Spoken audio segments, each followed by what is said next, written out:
All right, so we're going to give you a little more goal line work here. Remember, this is the base formation that we pretty much always come out in.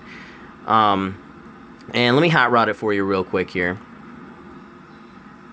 So all I've done is I've taken Crabtree. He was on a wheel route before, and all I've done is I dropped him down on that drag route, and then Cooper, instead of sending him on the seam, I just sent him on that little fade route.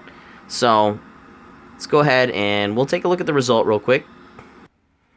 All right, so people are probably getting sick of, you know, the seam work that we're doing here, but here we go. We're going to hit this guy on this seam route for the easy touchdown here.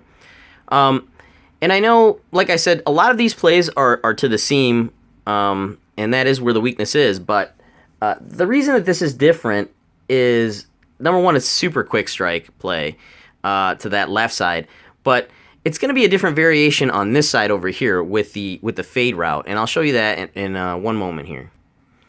Okay, so same play. I moved it into the 5-yard line. As I don't know if you noticed before, but it's running at the 10. Just to show you what this fade route to Cooper is capable of here.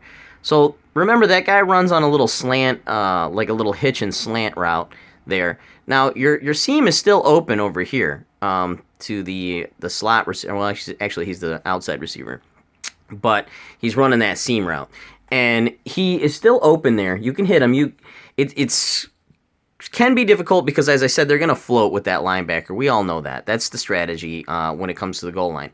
So now you can attack that, but if he's not open, if that guy's like standing over there or whatever, here comes the fade route. They run the fade routes differently on the goal line. They really, I mean, it's like a really wide, rounded out almost. See, as you can see him, follow him up there, up top. He runs right to that wide open position. And what opens that up is there's a running back wheel route in the backfield, as you can see him taking off there, and he pulls that linebacker away, and then that hitch stalls the other linebacker, and it just creates a huge soft spot. So the guy's just running wide open. Now that play will work all the way to the 1-inch line. It gets more difficult the closer you get to the goal line to hit this guy on the opposite side, on the left side, on that seam route. You can still do it, but you really got to commit to it as the ball's being snapped. And it gets a little more dangerous because, like I said, they're going to be floating right there. And, you know, because it's a video game, sometimes they just got to hit triangle, and the guy will, like, make some sort of ridiculous Deion Sanders-like play and snag the ball if he's close enough to, you know, in the zone to make a play.